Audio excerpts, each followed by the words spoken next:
Olá! Quem está aí na jornada de aprender inglês com certeza já se deparou com aquele quebra-cabeça, né? Por que as palavras parecem ter uma ordem tão fixa e que às vezes é tão diferente do português? Montar frases que soem naturais pode ser um baita desafio. Mas a boa notícia é que existe sim uma chave mestra para resolver isso. Bom, vamos direto ao ponto.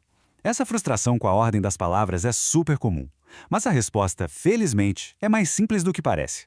Essa rigidez toda não está aí para complicar a vida de ninguém, muito pelo contrário. Ela existe para criar clareza. E entender essa lógica é o primeiro grande passo para a fluência.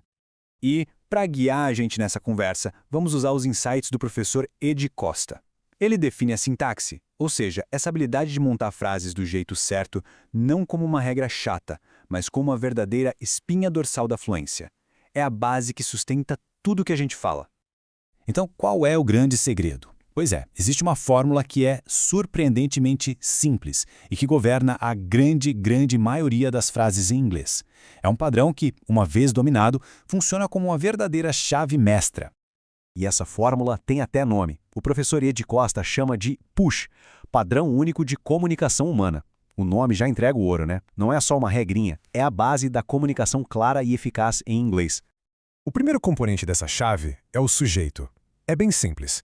Quem ou o que está fazendo a ação. Pode ser I, the dog ou my father. Ele sempre inicia a frase afirmativa, sem exceção. E logo em seguida, coladinho no sujeito, vem o verbo. É a ação, o estado de ser. Work, studies, love. A posição dele é fixa, sempre ali, em segundo lugar, criando essa conexão direta com quem realiza a ação. E para fechar essa estrutura básica, a gente tem o objeto ou o complemento. Ele responde perguntas tipo o que, onde, quando. É ele que recebe a ação do verbo ou adiciona o contexto que faltava, aparecendo sempre no final desse trio. Agora, o que é legal mesmo é ver como essas três peças se encaixam de um jeito perfeito. Sujeito, verbo, objeto. Vamos ver isso na prática para ficar bem claro. Olha só como isso é limpo, como é lógico. I work every day. Sujeito, verbo, complemento. She studies English. A mesmíssima ordem. We love pizza. De novo.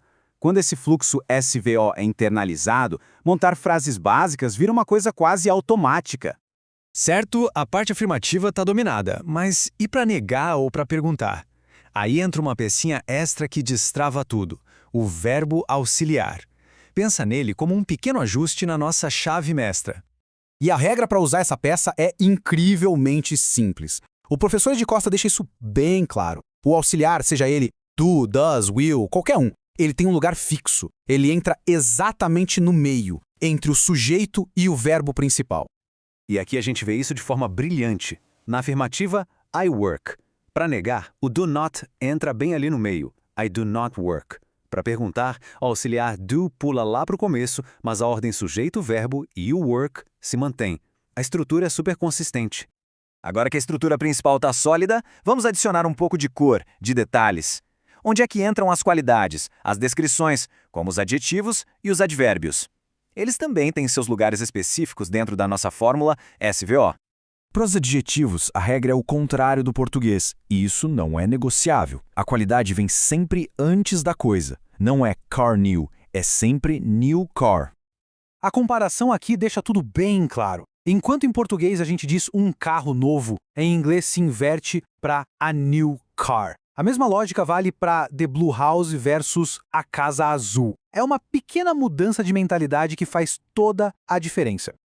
E quanto aos advérbios? Para não ter confusão, existe uma sequência bem simples. Primeiro, o modo como a ação aconteceu, depois o lugar onde aconteceu e, por último, o tempo em que aconteceu. Modo, lugar, tempo. Uma forma infalível de organizar o final das frases. Então, o ponto crucial é este. Ao dominar esse padrão único, essa estrutura SVO, não se está apenas aprendendo a montar uma frase, está se adquirindo a chave para a comunicação fluente em inglês. E o poder dessa chave é imenso. Pensa só nisso. Segundo o professor Costa, essa única estrutura SVO é a fundação para todos os 12 tempos da fluência. É isso mesmo, 12. Dominando este padrão, tem-se a base para falar sobre passado, presente e futuro de forma correta, natural e com confiança. A estrutura deixa de ser um mistério e se torna uma ferramenta. Aquela ordem rígida do inglês não é mais uma barreira, mas sim um caminho claro a ser seguido.